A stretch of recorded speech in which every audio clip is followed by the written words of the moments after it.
Rise. Oyez, oyez, oyez. The Supreme Court of the United States is now in session. The Honorable Margaret Bartley presiding. All who have business before this court draw near, and you shall be heard. God bless the United States and this honorable court. Please be seated.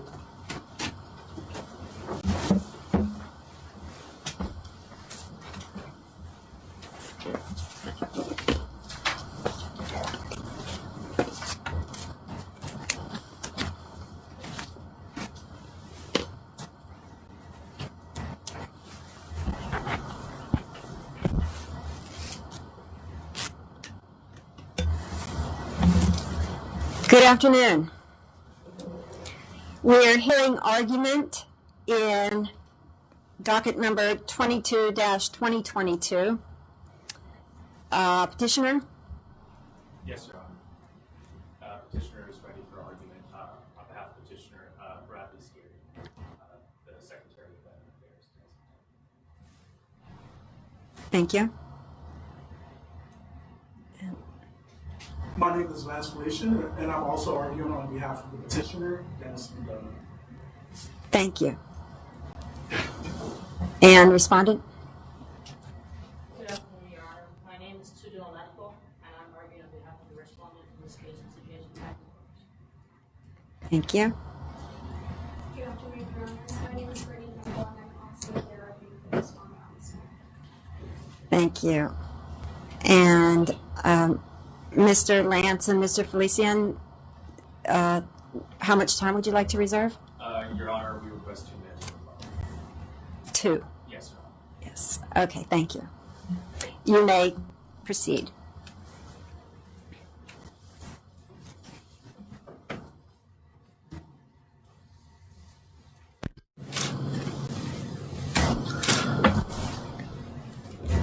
May it please the Court. My name is Bradley Scarry, and along with my co-counsel Lance Felician, we represent the petitioner, Dennis McDonough, the Secretary of Veteran Affairs. At this time, we respectfully request 2 minutes for rebuttal. There are 2 issues before this Court.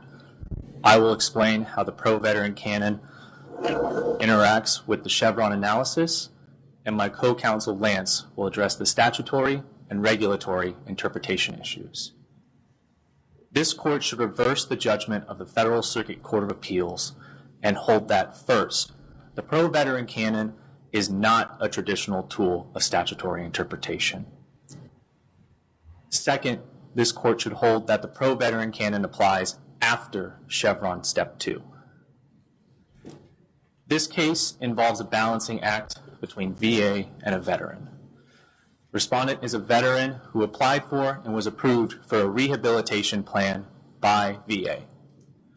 Respondent already receives disability compensation for a prior service-related injury, as stated on page 58 of the Joint Appendix.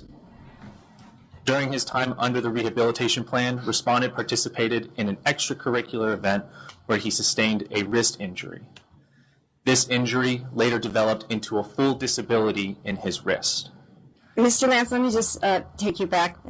Your statement about applying the veteran canon, applying at Step 2. So, Step 2 is essentially an inquiry as to whether the agency's interpretation is reasonable. Yes, Your Honor. And so can you tell me, like, step by step, how it would apply there? Your Honor, it would apply after Step 2 because there is precedent at the Court of Appeals for Veterans Claims that shows that there has been, the pro-veteran canon has applied after Step 2. Specifically... Are we bound by the Veterans Court's decision, though? No, Your Honor. However, it is highly persuasive to the fact that it has addressed the issue regarding the canon's implementation in a Chevron-type analysis. In both Robinette and in Lacey versus Wilkie, the Court of Appeals for Veterans Claims dealt with an ambiguous statute.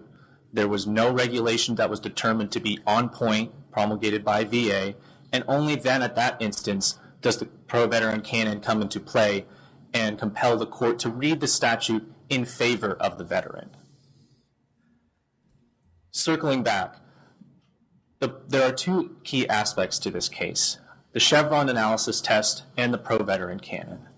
In the Chevron test, this court established a two-part framework for statutory interpretation. First, the court must determine whether a statute is ambiguous or vague. If the court determines that it is not ambiguous or vague, then they must give deference to Congress's intent. However, if the court determines that the statute or a provision of the statute is ambiguous or vague, then they must proceed to Chevron Step 2, where the court must look at the agency's interpretation and whether it is permissible under the statute. If so, the court must give deference to the agency. On the other hand, the pro-veteran canon is a rule that states that when there is interpretive doubt regarding a statute, that doubt is to be read in favor of the veteran. This was found under Brown versus Gardner and can be found on page 11 of the Joint Appendix. Interpretive doubt is the precondition for the canon. However, the Federal Circuit has held that interpretive doubt cannot be invoked based on a pure textual analysis of the statute alone in Kaiser versus McDonough, and that can be found on page 12 of the Joint Appendix. In this instance, the Federal Circuit held without any cite to any case law, any legislative intent, or any other persuasive material that the pro-veteran canon was a traditional tool of statutory interpretation. They simply made a conclusory statement and provided no evidence to support their justification as to why the canon suddenly became a tool for traditional tool of statutory interpretation. Furthermore, respondent asked that this court compare the pro-veteran canon similarly to its sister canon, the pro-Indian canon. However, this court has addressed the existence of the pro-Indian canon in Montana versus Blackfeet Tribes of Indians, and that can be found on page 12 of the Joint Appendix. In that case, the court determined the existence of the pro-Indian canon that stated that statutes involving Native Americans are to be read liberally in their favor. However, this court should adopt the Ninth Circuit's view on the pro-Indian canon in comparison to the pro-veteran canon, that canons in statutory interpretation are mere guidelines and not substantive rule of law. The Ninth Circuit has addressed in two specific instances that the pro-Indian canon, when applied to a statute, should be looked as a mere guideline and not substantive rule of law. That was in Williams versus Babbitt and in Shields versus United States. Furthermore, the court in Shields went on to warn that if canons were to be used as substantive rule of law, that it could potentially undermine Congress's intent and thus lead to judicial legislation. Well, isn't what we have now under the procedures that you're arguing for a agency dictating without regard to what's best for veterans? No, Your Honor. As opposed to Congress dictating or the judiciary dictating?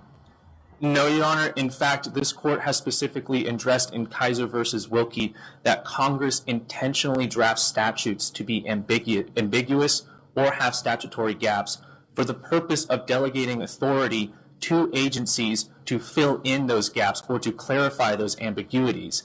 And in this instance, the VA has specifically done that in the form of the regulation that has been promulgated by the Secretary. Yes, but in Kaiser, we did not address this issue. Yes, Your Honor. However, Kaiser still brings up the importance, as well as the underlying parts of Chevron, that deference to agencies should be afforded because of the fact that agencies, especially the VA, have unique expertise in these areas and are able to administer these programs effectively and efficiently for the veterans and to their benefit. If this court were to apply the pro-veteran canon to Chevron Step 1, it could lead to large, ununiform applications of the statute. It could diminish the amount of funds that are available for already eligible veterans. And this court should find that the President under Kaiser clearly indicates that Congress intended for the agency to come in and fill in that ambiguity that they left in the statute. Counsel, let me suggest another way for you to look at it, and perhaps this court should look at it the way I'm going to suggest, and you tell me where I'm wrong. It strikes me that with the pro-veteran canon, we're saying, much like with the Blackfeet canon, that veterans are different. They're unique. They're a unique class of citizens. And so the normal application of Chevron doesn't apply. Instead, we have a canon that, much like in contract law, where you construe the instrument against the drafter, the veterans canon, same sort of thing. Because Congress wrote the statute, we're going to interpret it against the government in favor of the veteran. And you never get to a step two sort of thing. So maybe it becomes Chevron step 1.1 or 1.5. You apply the veterans canon, interpret it against the drafter.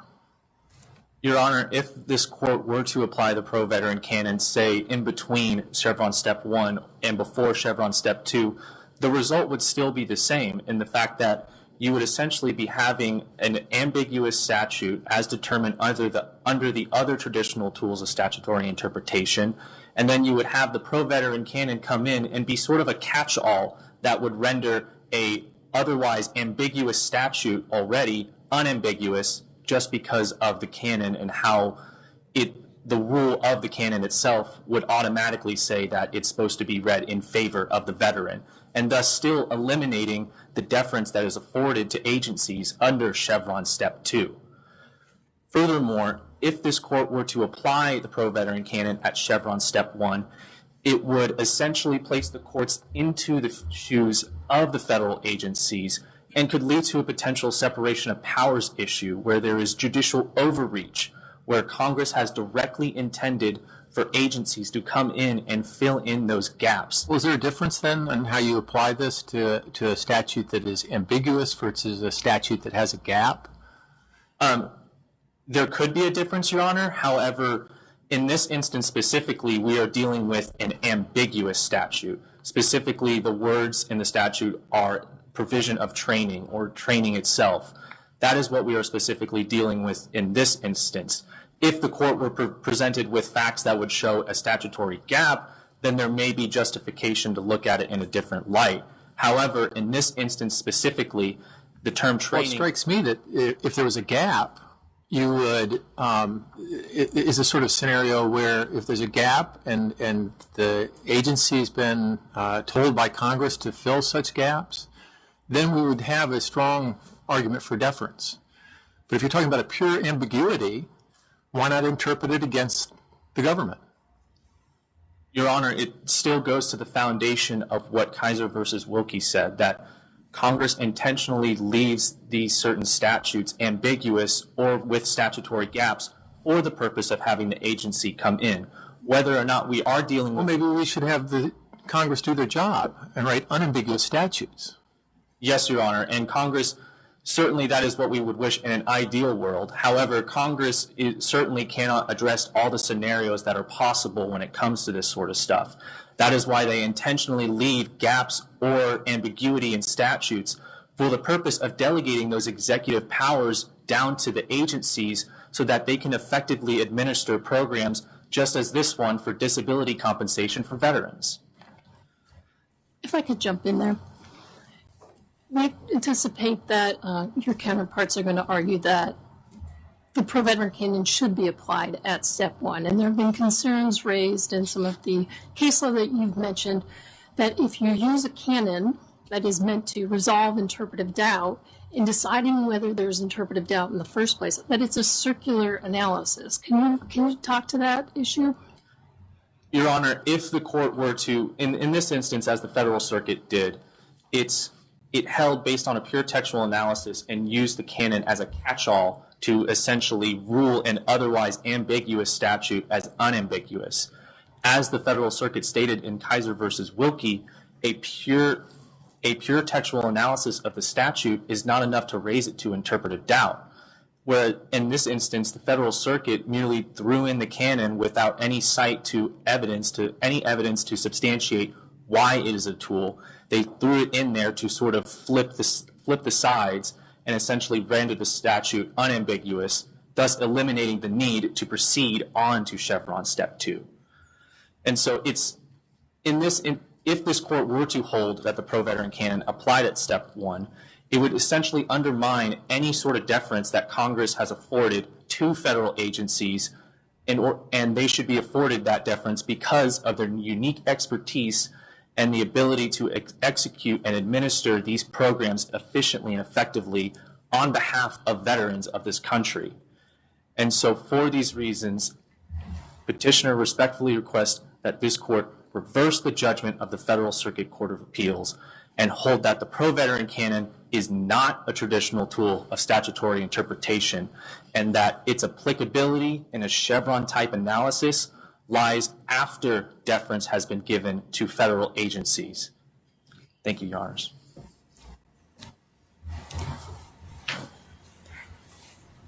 Thank you, Mr. Lance.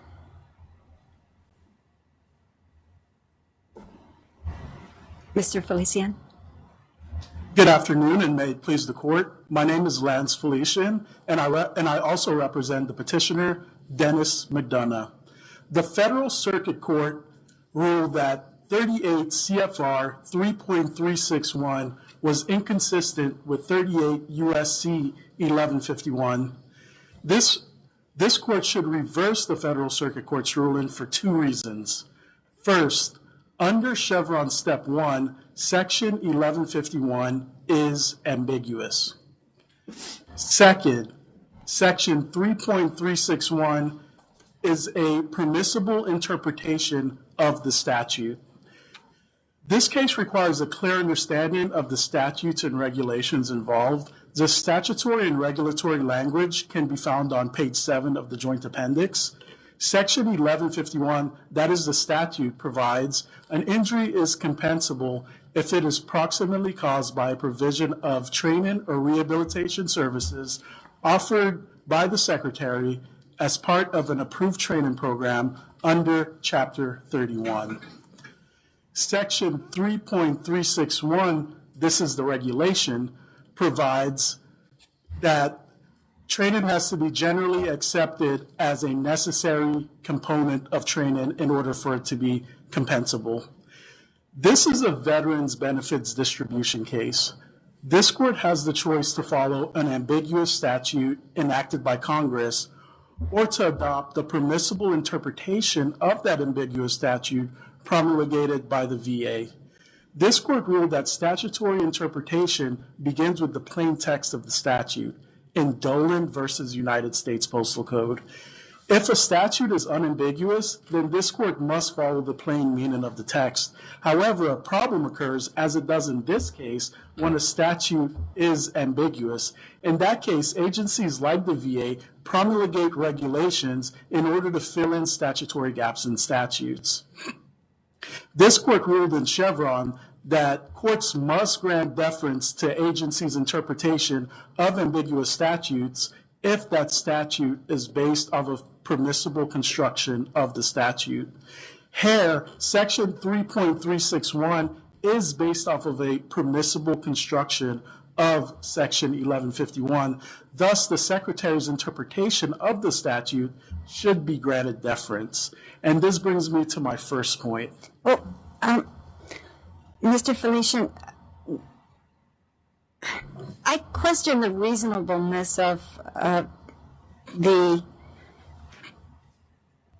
VA regulation here when normally, like, let's say, I know that we've made some comparisons between 1151 and Section 1110, which is basically the service connection statute, and we have highlighted the fact that these two statutes are similar in some ways. And under 1110, we have held that, like, the language of in the line of duty means you could be doing basically anything, playing a baseball game while you're on active duty. It has nothing to do with your active service, but you're covered as far as service connection goes. And it strikes me that this regulation runs very counter to that kind of policy of VAs. Yes, Your Honor. And the reason for that is because 1151 is ambiguous. And it is ambiguous because of the phrase provision of training, particularly the word training. The definition of training could be found on page 13 of the Joint Appendix. The Merriam-Webster Dictionary defines training as the process by which one trains. The question for this court is, where does that process begin and where does that process end? Congress was silent on it, so the VA had to formulate Section 3.361 in order to put reasonable parameters on what training means. And there's precedent for this because in Food Drug Administration versus the United States, this court ruled that silence or ambiguity in a statute is an implicit delegation by Congress to the agency to fill in statutory gaps. Counsel, how did you come to the conclusion that the word training is ambiguous? What tools of construction did you run through to find that it was ambiguous? And rather than if it's a definition of training that's missing, why is it not silent as to that question?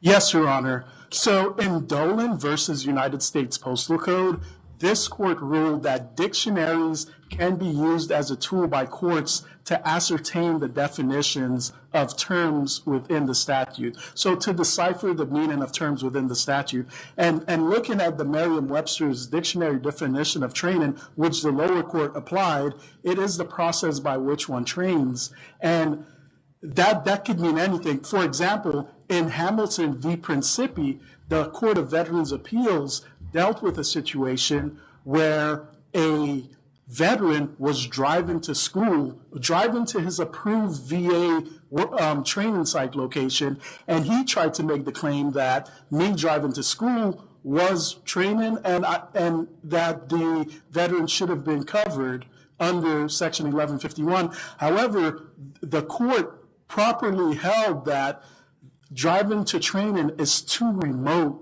of a situation to be covered.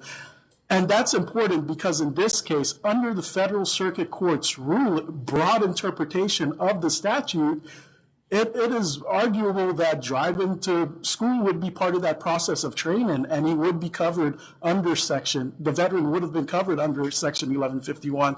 What Section 3.361 does is it puts in reasonable parameters on 1151 precisely as to what constitutes training.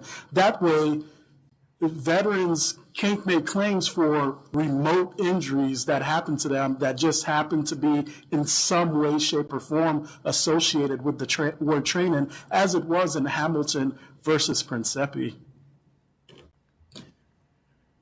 And the Federal Circuit Court improperly ruled that Section 3.361 was inconsistent with Section 1151.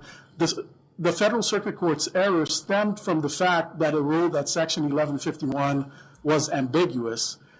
The Federal Circuit Court reached this improper decision because it improperly utilized traditional tools of statutory interpretation. First, it said that 1151 encompasses all training or rehabilitative services offered to the veteran. In doing so, the court had a broad interpretation of the statute, but as we see by the fact that the term training is ambiguous, that broad interpretation in this case is improper. Also, the court improperly applied the pro-veteran canon as a traditional tool of construction. As my co-counsel has already argued before this court, the pro-veteran canon is not a traditional tool of statutory interpretation. Hence, when Section 1151 is read without the lens of the pro-veteran canon, it is an ambiguous statute. Thus, this court should rule that Section 1151 is ambiguous, and it should proceed on to Step 2 of its Chevron analysis. And this brings me to my second point. Section 3.361 is a permissible interpretation of the statute.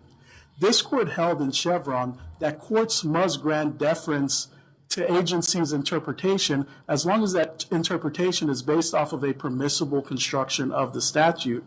In Chevron, the court granted deference to the Environmental Protection Agency's interpretation of an ambiguous statute. It listed two reasons for this decision. First, it said great weight must be given to the interpretation of the agency tasked with administering the statute. Second, this court explicitly recognized the principle of deference to agencies. In Chevron, the term at issue, the ambiguous term, was the term sources. The EPA defined sources as several pieces of pollutant equipment requiring one permit, whereas the National Defense Resource Council defined the term sources as each piece of equipment requiring one permit. This court did its Chevron analysis. It first determined that the term sources was ambiguous, and second, it determined that the EPA should be granted deference because they were the agency administering the statute. This case is similar to Chevron because, like sources, the term training, as used within the statute, is ambiguous. Agencies... Doesn't that regulation and the VA's interpretation overly limit the congressional mandate in 1151 that if a veteran has a disability that's proximately due to or caused by the training, that they're going to be covered? Not necessarily, Your Honor. What Section 3.361 does is it sets reasonable parameters on what's covered under Section 1151. In an ideal world, the VA recognizes that veterans put their... Mr. Friesen, he went through the tournament or contest or whatever it was, I forget what you were calling it, in order to get a good grade in the training that VA was paying for. Is that correct? Is that a correct view of the facts? That is correct, Your Honor. It was an obstacle course. Right. And I'm assuming that in that class, he did not have 100% grade where he would not, and if he wouldn't have benefited from the training-wise from the obstacle course, then I could see saying it was unnecessary to, it was not a necessary part of training. But the fact is that he apparently didn't have 100%. He needed to get the extra 10 points that he was going to get. And so I don't understand why that's not a necessary part of his training. Your Honor, it's not necessary because the reason that Mr. Barnes was at Fury College was to earn a political science degree. On page 4 of the joint appendix, it says that his professor said that this was optional. This was extracurricular. That means outside of the curriculum. Did they use the word extracurricular or just optional? They used the word optional, Your Honor. But it was a... But he was going to have the ability to get 10 extra points for the class. We concede he would have gotten some credit for the course, but the thing is, as the VA, we have to set reasonable parameters around what's training, or else we risk opening the proverbial floodgates to claimants who could file claims for disability whose injuries are only tangentially related to VA authorized training. And these are hard decisions to make, but Unless Congress has already made that decision for you, and Congress has opened the floodgates, not the agency. If Congress says that veterans should receive compensation for injuries approximately caused as part of the training, then it's on Congress to fix. Yes, Your Honor. However, in Chevron, this court ruled that Congress writes legislation with the intent of agencies filling in statutory gaps. Well, but you're not arguing that there's a gap. See, I'll ask you the same question I asked your co-counsel. Is there a difference in how Chevron applies if we're talking about a statutory gap versus we're talking about an ambiguous statute? In this case, Your Honor, we are dealing with an ambiguous statute, and there really isn't a difference in how Chevron applies between an ambiguous statute and a gap. But in this case, we're dealing with an ambiguous statute. And this court has ruled that Congress implicitly, with the explicit or implicit intent, writes statutes in an ambiguous and a broad manner, knowing that the agencies will fill in the statutory gaps. And they take on this legislative posture because this is the exact words: agencies, unlike courts, have the unique expertise needed to properly structure regulations in a way that fill in the ambiguity, fill in those gaps. Some would argue that's a flaw of the system, not a benefit. That could be the case, Your Honor, but case law and precedents show that this court recognizes that Congress does indeed act in that manner. And for these reasons, we respectfully ask that this court reverse the Federal Circuit Court's ruling and instead rule that Section 3.361 is consistent with Section 1151. To rule otherwise would risk eroding the traditional ability of agencies to promulgate regulations to fill in statutory gaps. Thank you, Your Honors.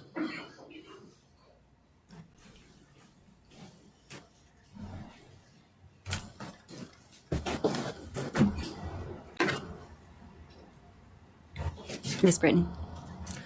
May it please the court. My name is Tudun Oladipo, and my co-counsel, Brittany Gample, and I are here on behalf of the respondent, Mr. James Buchanan Barnes, a proud veteran of the United States Army. I am here to answer the question of whether the pro-veterans canon of construction applies to a Chevron analysis, and if it does, at what step. The pro-veterans canon applies at step 1 of the Chevron analysis because it is a tool of statutory interpretation.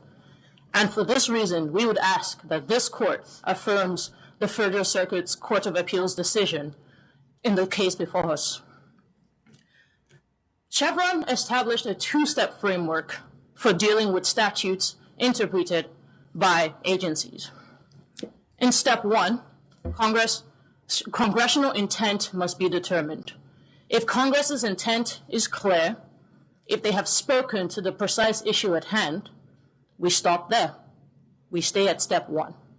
However, if there is ambiguity in the statute or in the legislation, then we move on to step 2, where we determine if deference should be given to the agency's interpretation, if the agency's interpretation is a reasonable construction of the statute. Now, this court established that we must use statutory tools of interpretation in step 1 to determine congressional intent. This court said so in Kaiser v. Wilkie. And this court also said so in Epic Systems Corporations, that if the canons supply the answer, Chevron leaves the stage. We stop at step 1. Now, given that we must apply statutory tools of interpretation at step 1, all that is left to answer is if the pro-veterans canon is a statutory tool of interpretation. Now, this court first brings the pro-veterans canon in Boone v. Leitner, where it states that legislation is to always be liberally construed to protect those who have been obliged to drop their affairs and take up the burdens of this nation. This court once again brings the pro-veterans canon to the forefront in Fishgold v. Sullivan, where it held that legislation is to be liberally construed for the benefit of those who have left their private life to serve their country in their hour of need. And then, in Brown v. Gardner, this court established that the pro-veterans canon was the rule that interpretive doubt must be resolved in the veteran's favor. The court didn't stop there, but after Brown v. Gardner, the court continued to use the pro-veterans canon in Henderson versus Shinseki, where the court said we have long applied the canon that provisions of benefits to the members of the armed services are to be construed in the beneficiary's favor. Not only is this a judicially supported canon of interpretation, but this is also supported by Congress. Congress, in statute in 38 U.S.C. 5107B, stated that entitlements to benefits must give the veteran the benefit of the doubt. And most recently, 4 members of Congress came together in an amicus curiae brief for the Buffington v. McDonough case to state, Congress has legislated against the backdrop of the pro-veterans canon, which reflects a long history of statutes that are meant to benefit the veteran. But wouldn't applying the pro-veterans canon, as you're suggesting, mean that a court would never defer to a reasonable agency interpretation? No, Your Honor. So tell me about when an agency could actually succeed with one of its regs applying the veterans canon where you're suggesting. Yes, Your Honor. If the pro-veterans canon is applied at step 1, it is possible to get to step 2 when other canons pull in a different direction from the pro-veterans canon. For example, in Nova, a case by the Federal Court of Appeals, legislative history said the case at hand should be resolved in the favor of the government, while the pro-veterans canon said it should be resolved in the favor of the veteran.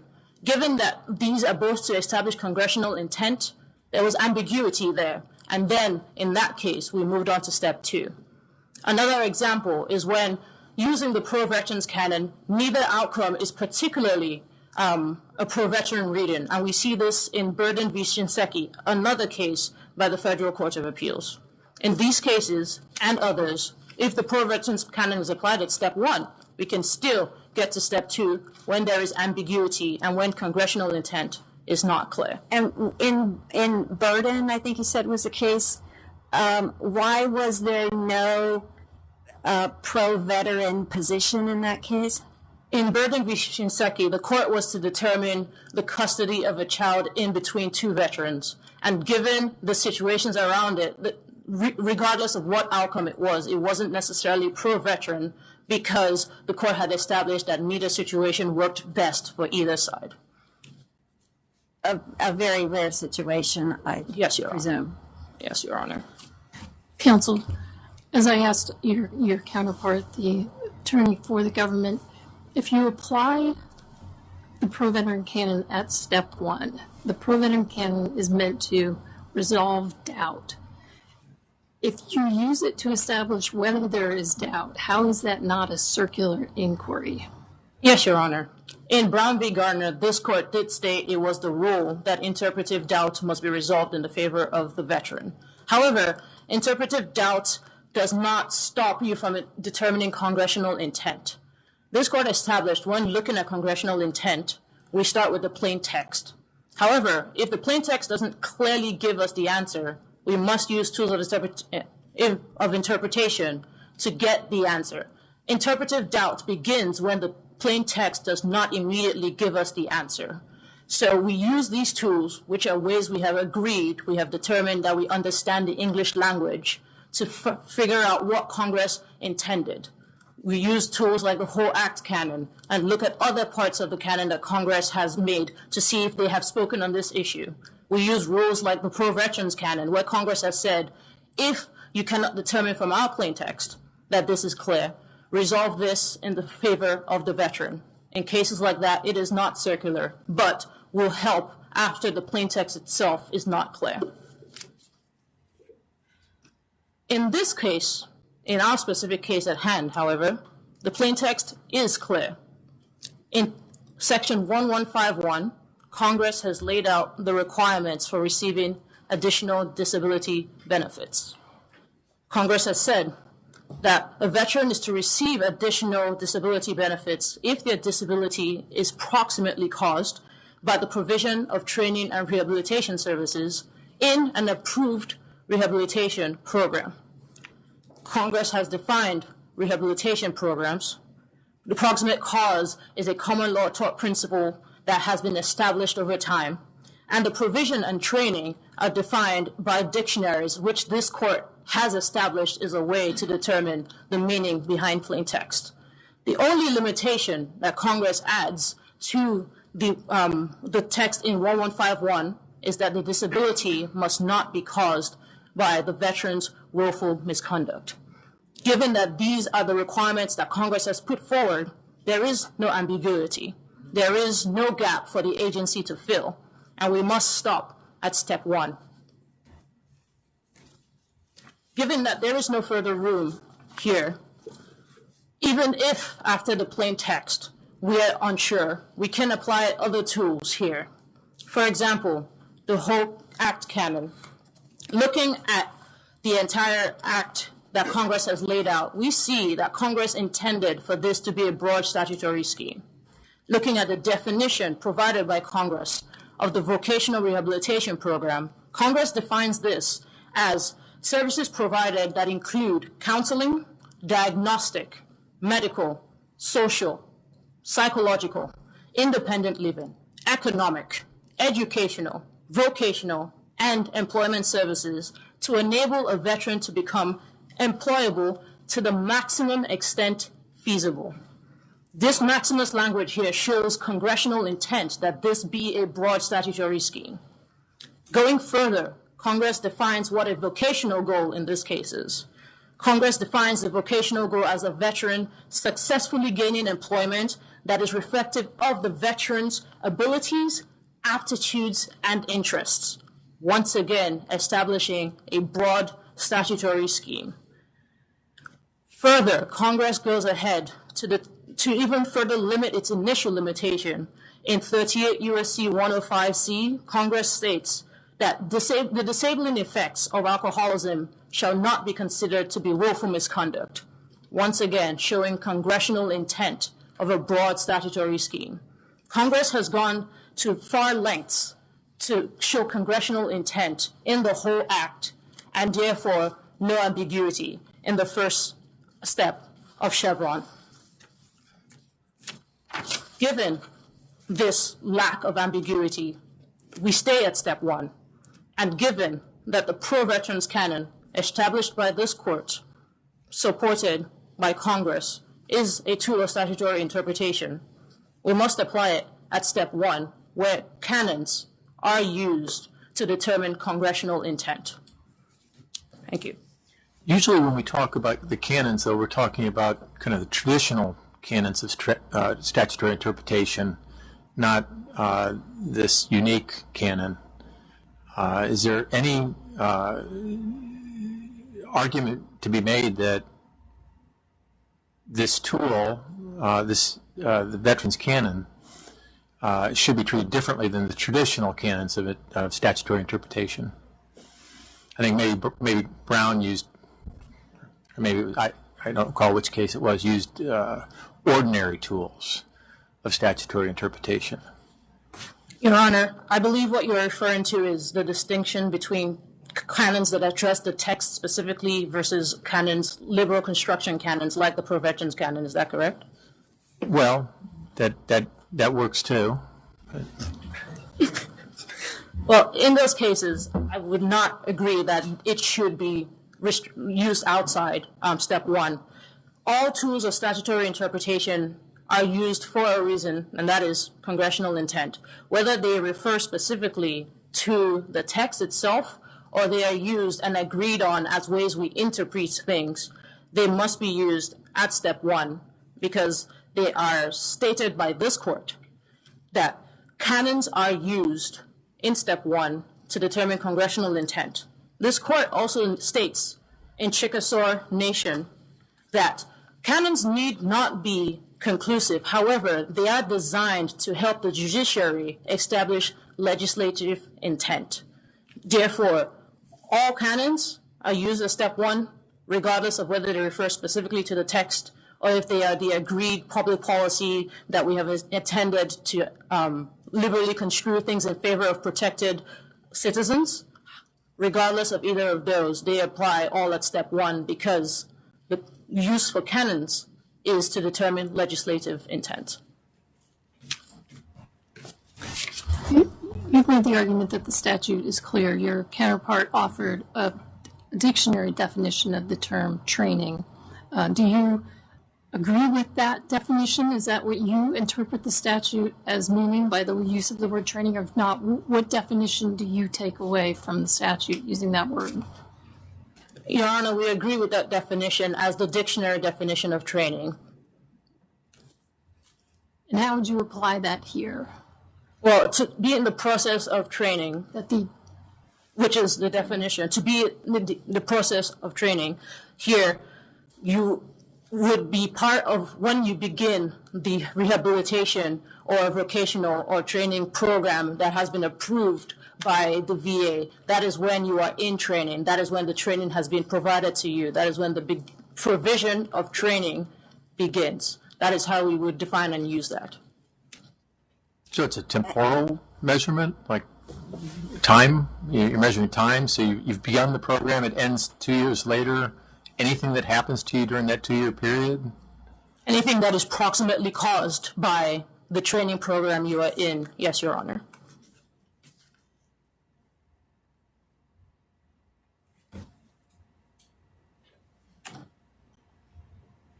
Does Your Honor have any further questions? Thank you. Thank you, Your Honor.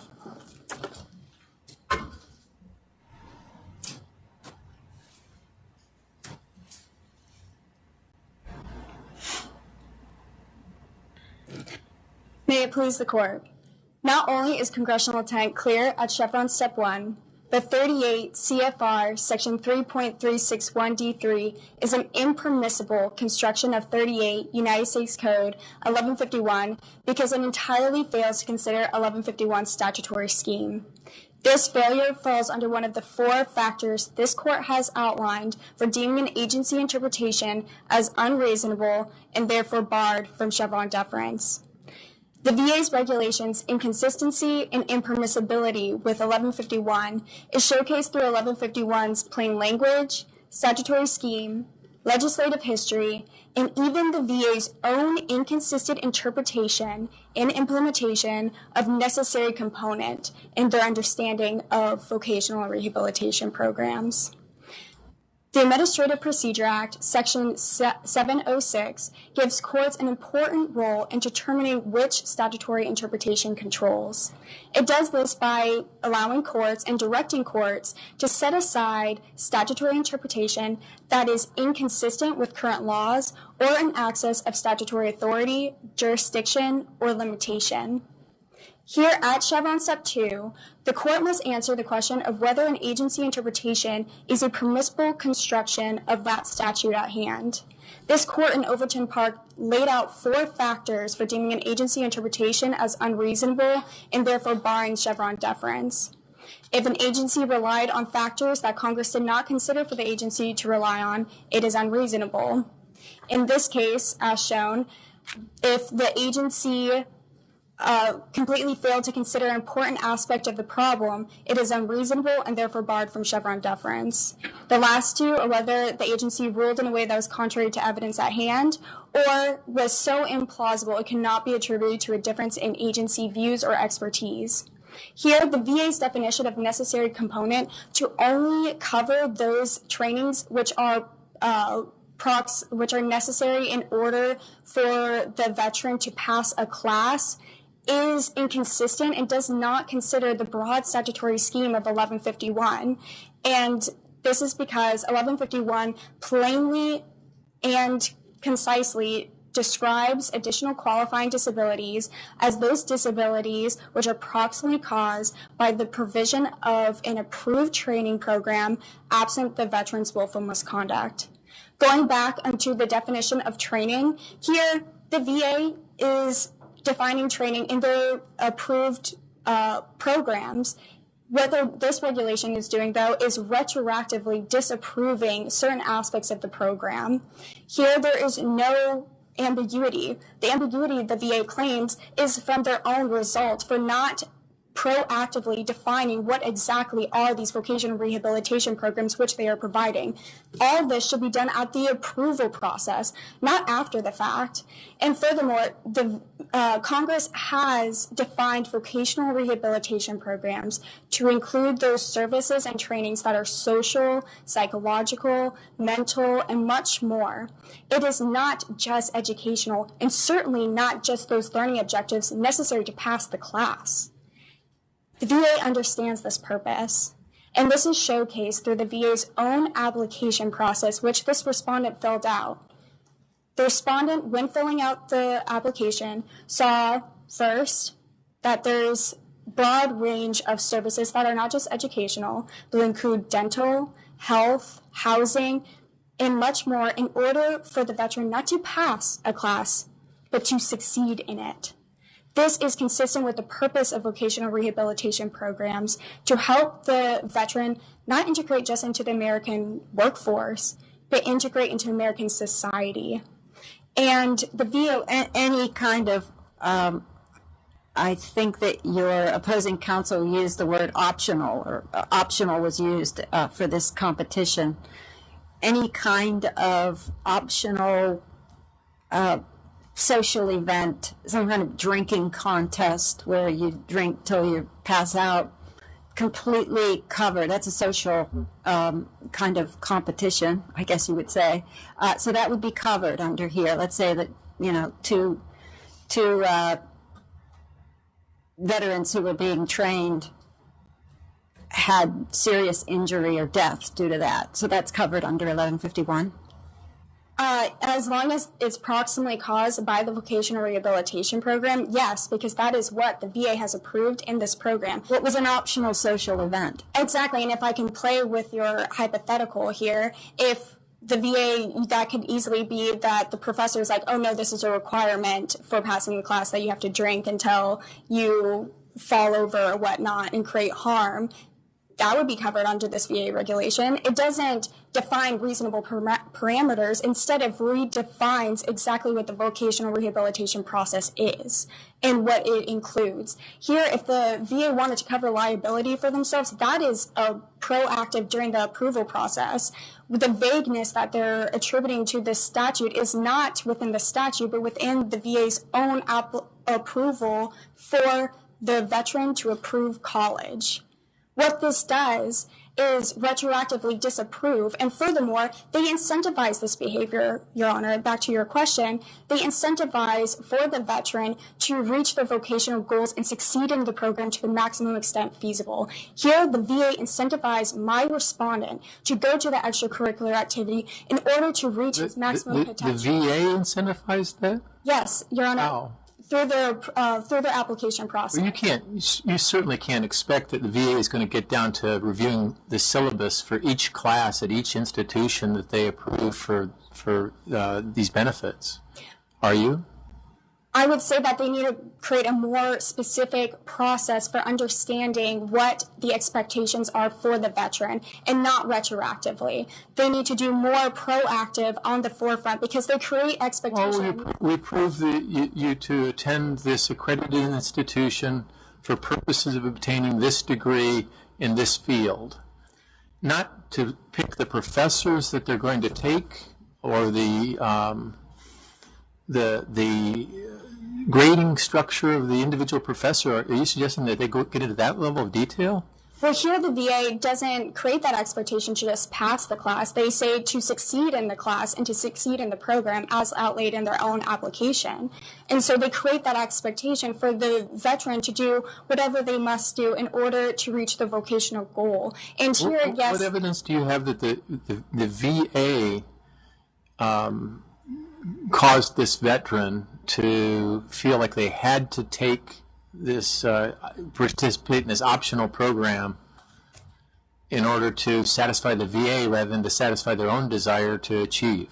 Well, it is their own desire to achieve, but through the application process in the record on page 56 and 57, they include a wide array of services that are not just educational in nature in order, as quoted from the application, to succeed in the program. There in of itself is the understanding that you are able to succeed into your capabilities. And here they're saying to the veteran on one hand, go do what you have to do in order to be happy with your vocational goals and to succeed in that aspect. But then after the fact, well within the disabilities compensation process, they're saying, oh, actually, no, that's not what we meant. And so it needs to be at the forefront of creating these expectations, which is in the approval process. And here what they're doing is retroactively fixing what they should have done at the forefront. And this regulation is inconsistent, impermissible, and unjustly penalizes the very veterans that the VA seeks to serve. As a matter of public policy, the VA is in a better position as they say, experts, in order to understand what is needed in these vocational rehabilitation programs for the veterans. It seems you're suggesting that unless the VA excludes something, it's included. Yes, Your Honor. So if they don't exclude an activity that you engage in order to improve your grade, that activity is going to be included in their program. Absolutely. And not only If that. the professor suggests a quid pro quo act of a sex act from the student in order to increase their grade, that would be proximately caused by their participation in the VRE. Absolutely, unless the VA themselves has outlined that illegal acts do not count as. So the VA then is sanctioning sexual harassment. Well, no, sir, because that's unless it's outlined in the activity here that you can make the kind of common sense argument that the VA isn't approving illegal activities. But yes, this is it's proximately caused by the vocational rehabilitation program. Okay, and the instance here is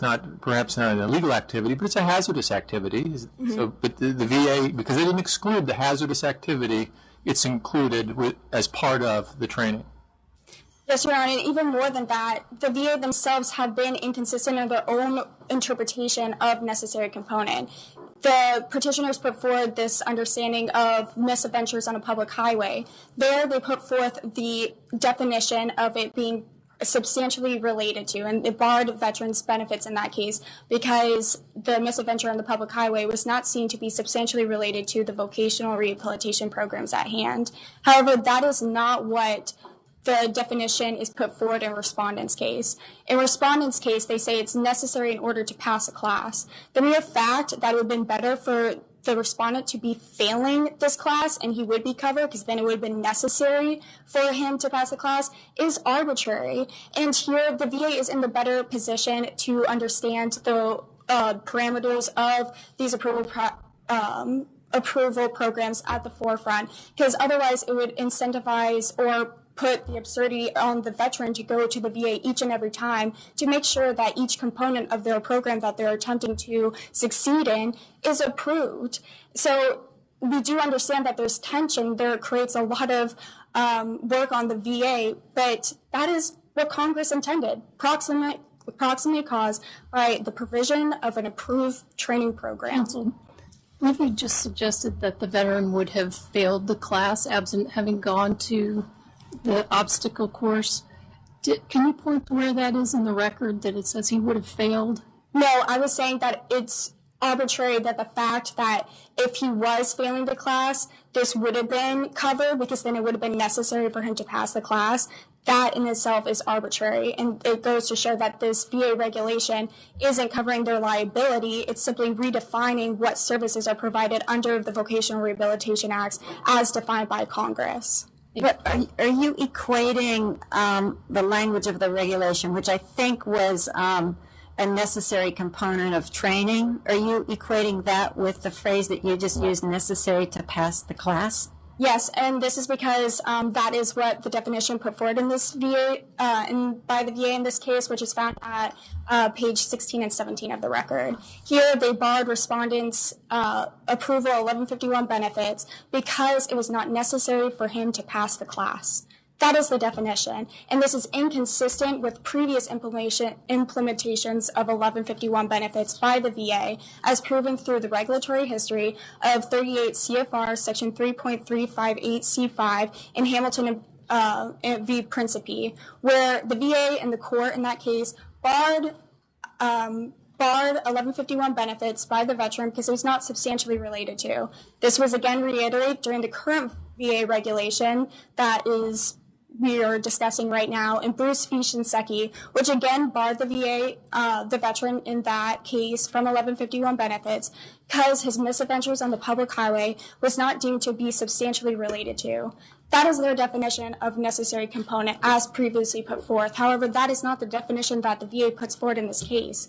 The VA is moving the goalposts and creating an unpredictable framework for these veterans to succeed in the very purpose of these vocational rehabilitation programs, which is to reintegrate into American society as a whole.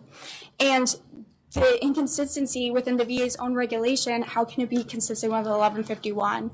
Here, the VA's regulation penalizes unjustly the very veterans they seek to serve, and furthermore, entirely fails to consider 1151's statutory scheme, which is broad in nature and must be done proactively with the provision of training.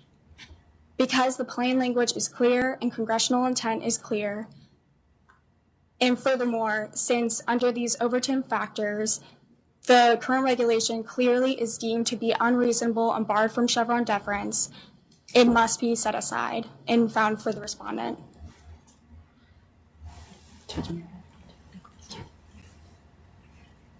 Thank you. Thank you.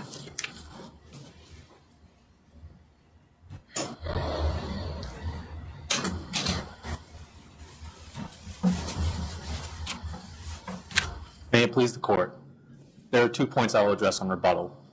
First, to be clear, there is no clear precedent that states that the pro-veteran canon is a traditional tool of statutory interpretation, nor that it applies at Chevron Step 1.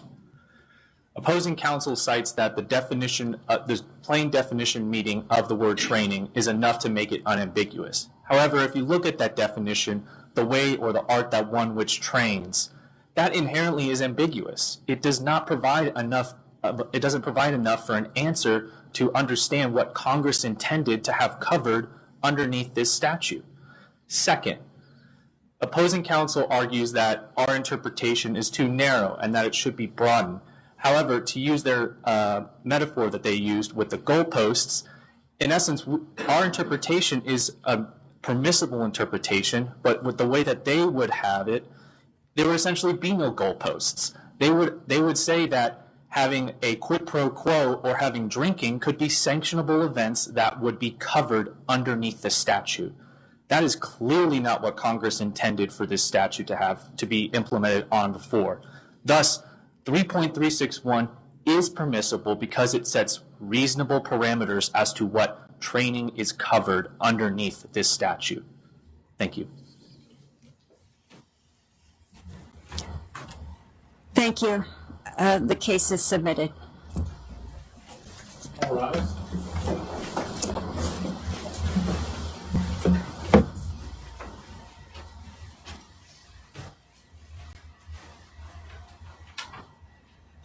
Court's in recess.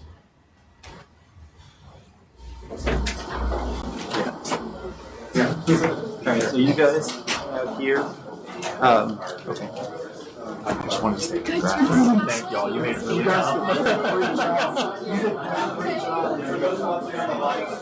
going to get a brief recess here. The next going to come back right now, deliberate, and then we'll go to feedback and award ceremony. First, By standing order or request, say hi to you, please. Yeah.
Yeah, that's what I think.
Please. Oh, please be seated.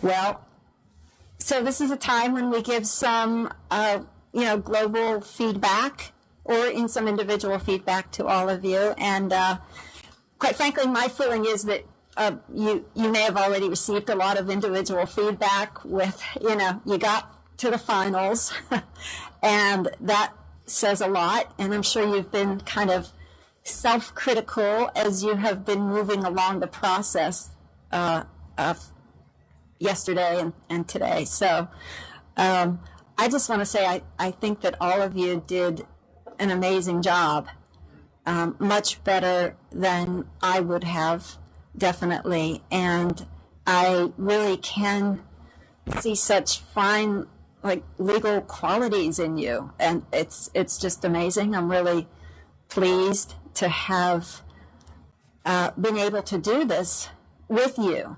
And your organization was just impeccable, and your clarity was great. Your persuasiveness, I did have some.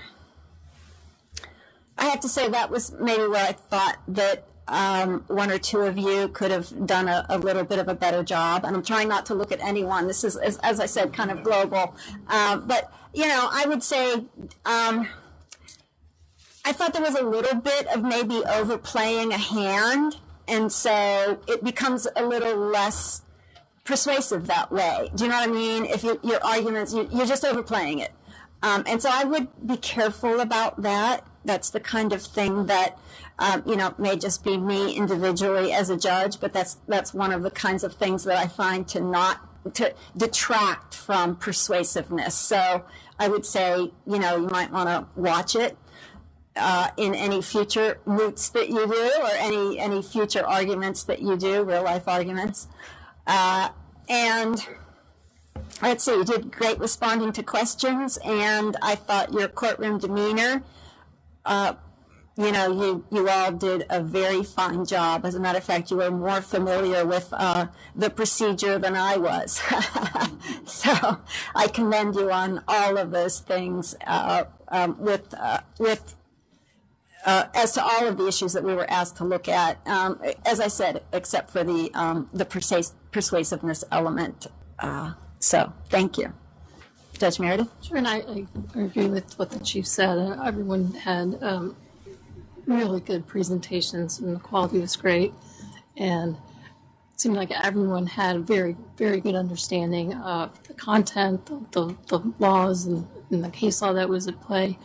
In terms of decorum, I would just make a couple of comments as to, make sure when judges are on the bench that your honor is it's just a global comment is how you usually refer to the judges. And then in terms of when you get asked a question, I thought you all did a great job of staying calm in the face of the questions that were getting thrown at you. Just make sure you stay in your lawyer head, that you keep talking as a lawyer, not fall back into sort of colloquialisms and very informal English as you respond. Just make sure you're trying to keep it as legal as you can as you're responding to the questions. And I guess my last point would just be, one of the most important things is that we hear and understand what you're saying. So make sure you keep a cadence that we can understand, that you're articulating clearly every word. You don't want us to miss your most important point because we simply didn't hear it or misunderstood what you said.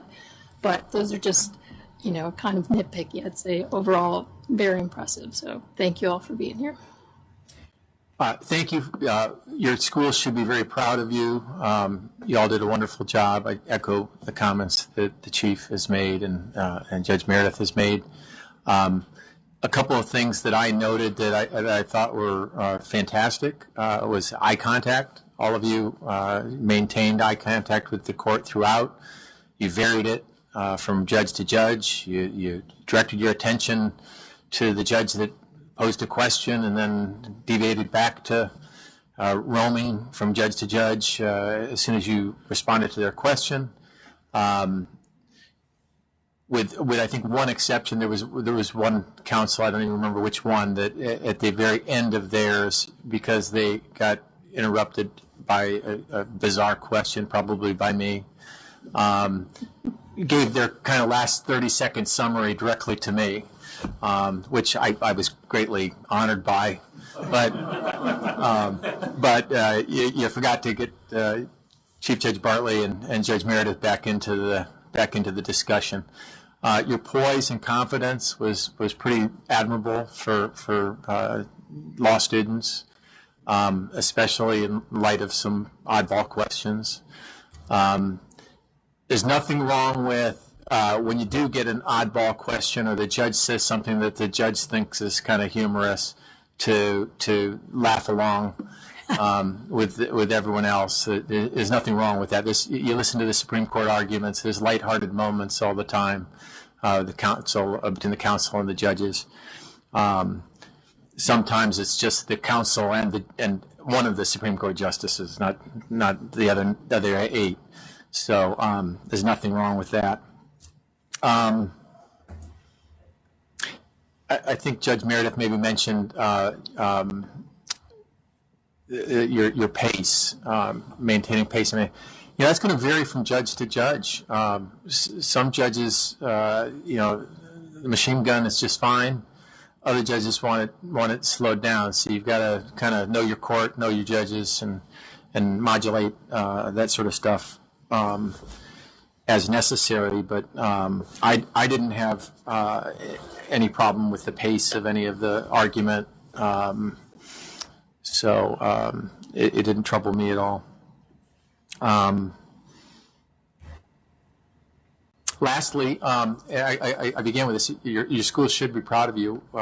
After we deliberated and selected the winner, we asked what schools you all went to, and so your schools should be very proud of you. You guys did a great job, and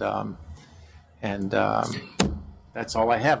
I've filibustered long enough for Dan to get here. And it looks like he's carrying a sack of awards with him.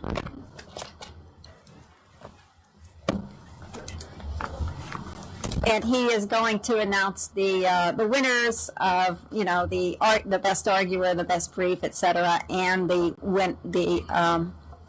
winner of this argument. And before Dan does that, my name is Michael Allen. I'm also a judge on Twitter. And Dan, I'm not going to steal his thunder in terms of the certainly I don't know who won, so I won't do that. But my job is just to make you even more nervous to wait at this point. I just want to globally thank folks here at the court. I was here, I had the privilege of being here in 2009 when the court held its first Moot court competition. I was back there as a coach of a team at a law school. And I've been here for the 13 years since. And in all of that time, we have developed a very strong partnership with George Washington Law School to run what I think is actually a very high quality Moot court competition. And the final round competition of this has been judged by sitting federal judges every single time. Every seat has been taken. And so I want to thank my colleagues for coming. I know Dan's going to do that too, but this is special. The one thing I have to say is, the law does not favor prior restraints, okay? We all learned that in law school. Judge Meredith is a Buffalo Bills fan. She is desperate to not know what happens in the game. So we are issuing an order that nobody who happens to have looked at fantasy football asks Judge Meredith what may or may not have transpired. But I do thank them for coming in because this is very, very important. And it's very important. And the last thing I want to say is that I do want to thank three people in particular. One of them Dan will not thank because it's Dan. I want to thank Dan for being the internal coordinator in terms of the events of today and with George Washington Law School and the Bar Association and the Pro Bono Consortium. It's a big event, very important. Dan, this is part of what the court does, but it's also other duties as assigned. And then I want to thank two people from my chambers who are here. Christopher Geeker, who was in charge of doing putting the problem together this year, and Kia Gill, who is my administrative assistant. So with that, Dan, take it off. Congratulations to everybody. Thank you, Judge Allen. I'm going to start off by not letting you off the hook. I'm going to put you back into the gallery right now, and we're going to do the best team last. So you're going to have to wait a little bit longer.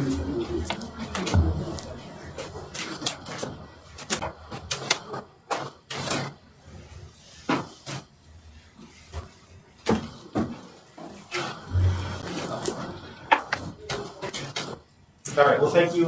Judge Allen already said some of this, but I'm going to reiterate. Welcome. Thank you all for coming. It was a great competition this year.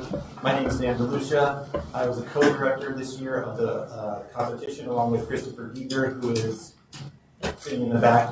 If you're here, stand up. When I say your name, stand up and be recognized. This is our largest competition ever.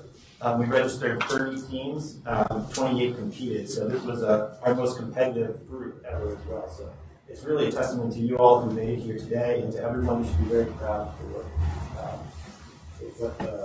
for your arguments. I want to thank a couple of people before we get into the awards. First, as Judge Allen said, I want to thank GW Law School.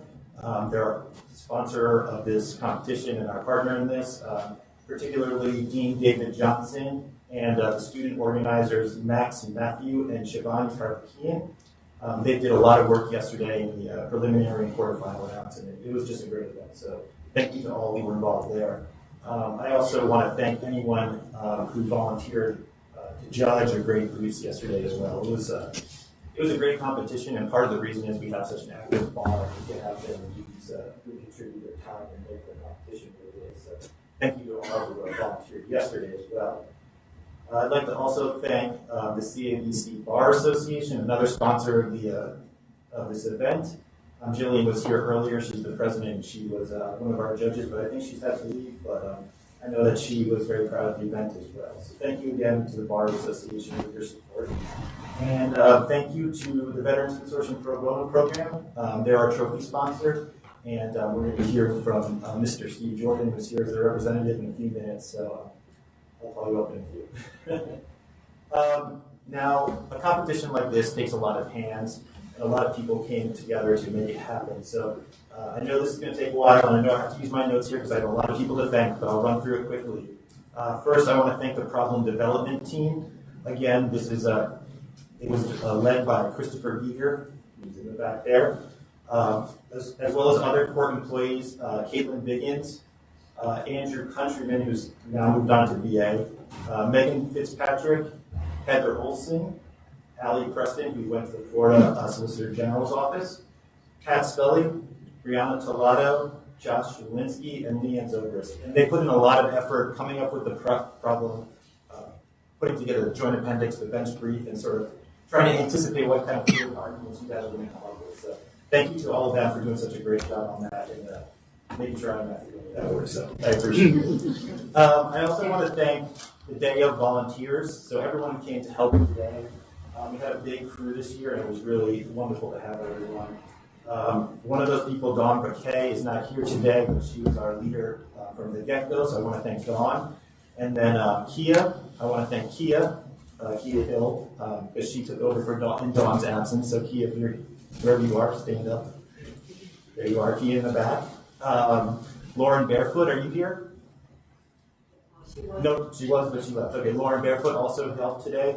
Anika Brantley, I know you're not in the courtroom right now, but you're running the IT for us, so thank you all. Thank you for doing that. Let's see. June Dimanyuga, are you here? There's June.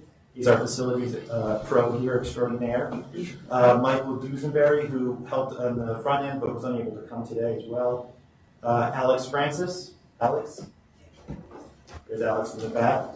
Rosie Garza. Rosie, also in the back. They're all hiding in the back right now. They don't want to come in.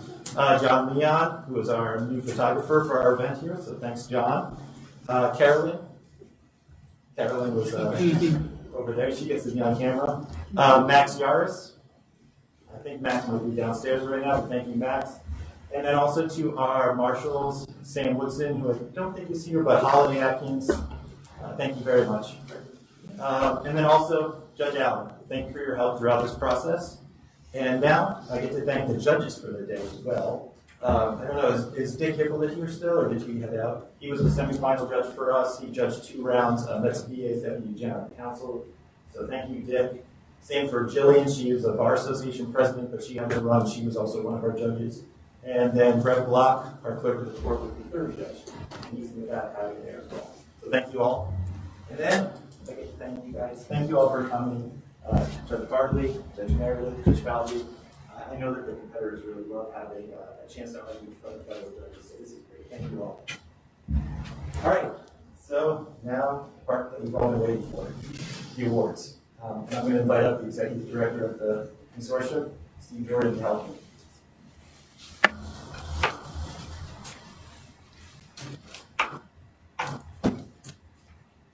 Thank you.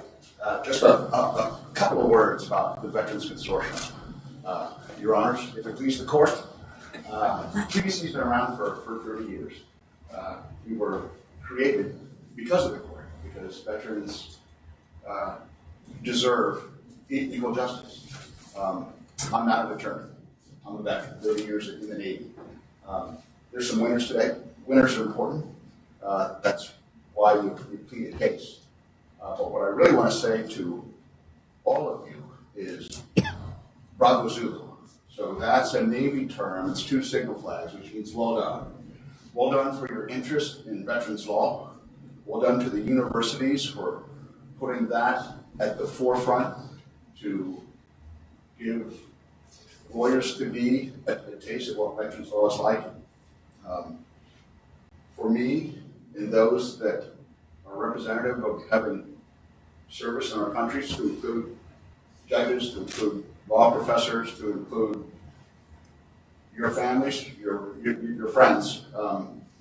It's needed. The Veterans Consortium consists of 2 things. One is to assist the veterans in their cases before the U.S. Court of Appeals for Veterans Claims in their appeals. The second is to, back in the day, really create or speed up the growth of the veterans law. And so of critical importance to that is our role in the exposure of veterans law to law schools and law students, either through internships, externships, in support of Moot court competitions. So again, we are a proud sponsor today, long-standing board sponsor, and I appreciate everything that But I've done, and now I have to go back to my staff and ask them about canon law and some other things. I take notes about all these things. I do not understand all of this stuff. So thank you for today. Yeah. Yes, great. Thank you, Steve. So what we're going to do is I'm going to announce the award winners, and if you're here, please come in. And if you aren't here, and we will be sending you the awards. So you can come up into the well and yeah, let's do that. So let me start.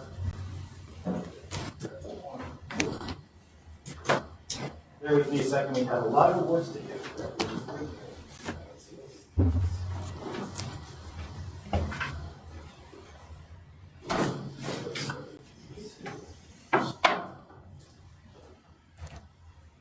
All right. So let's we'll do the presentation here so that we're on it. So to make sure we're on camera.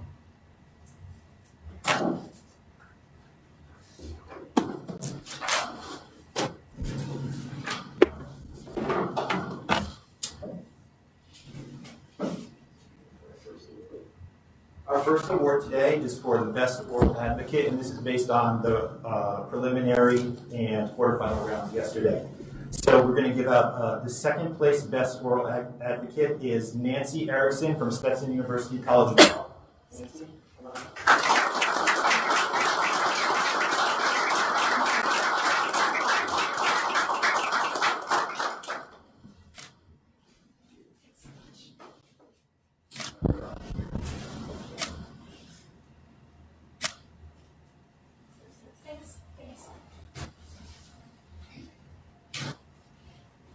And then for our Best Oral Advocate Award, we have Paul Wood from NC Central University School of Law.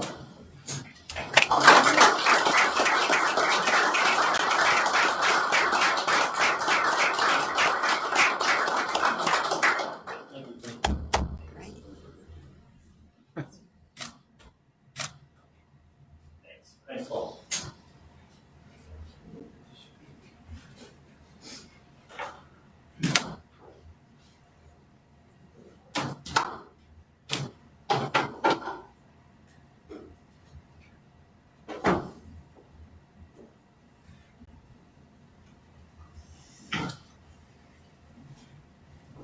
Next up, we have Best Petitioner's Brief, and we're going to start with the runner-up, Rebecca Pierce and Charlie King from Campbell University School of Law.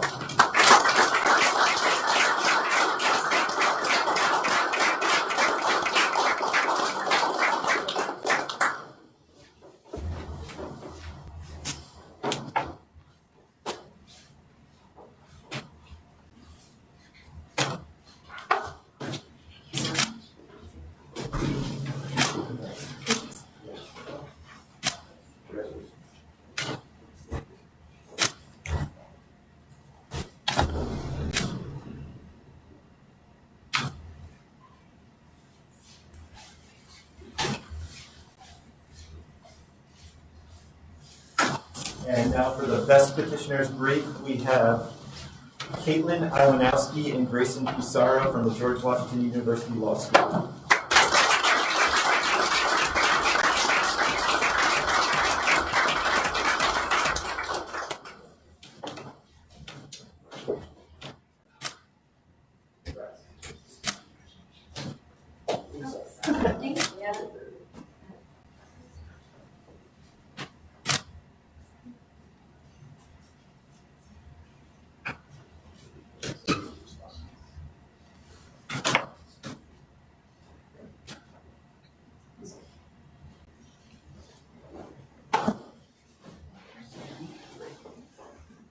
Next up is Best Respondent's Brief.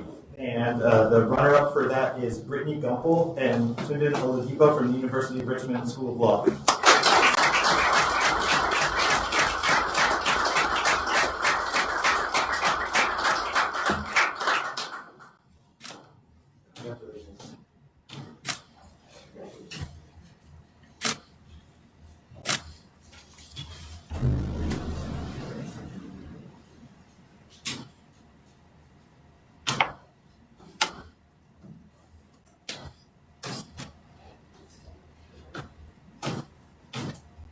And now the winners of the Best Respondent's Brief are Carson Weineke and Erica Marrow from St. Mary's University School of Law.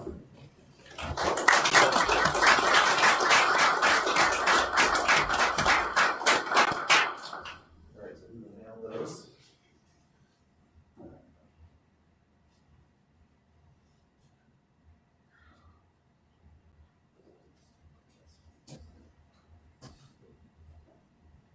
Okay, so I'm going to do the opposite this time, and we're going to announce the winner of the competition first. This is the award for best team, and the winner is Brittany Gumpel, and we're going to go.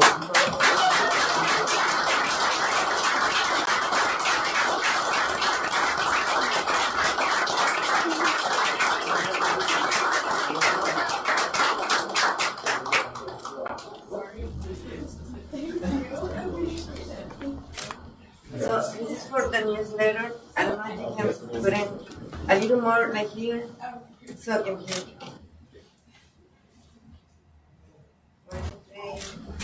Thinks we should be on. Yeah, we should. We'll do that after. Okay. Congrats. And then the runners up, we have Lance Felician and Bradley Scary, South Texas College Law.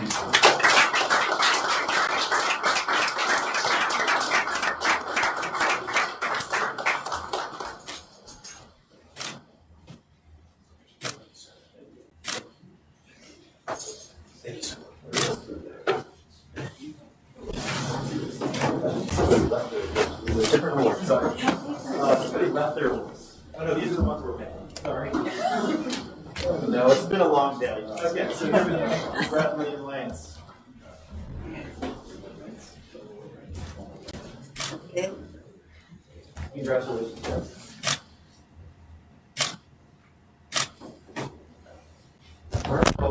Yeah, thank you all.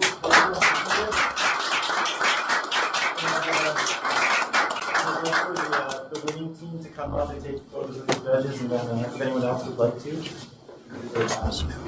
Thank you all. Thank you. Thank you, everyone.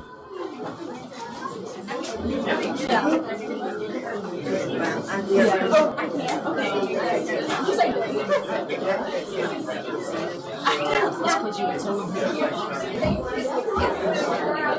I'm just taking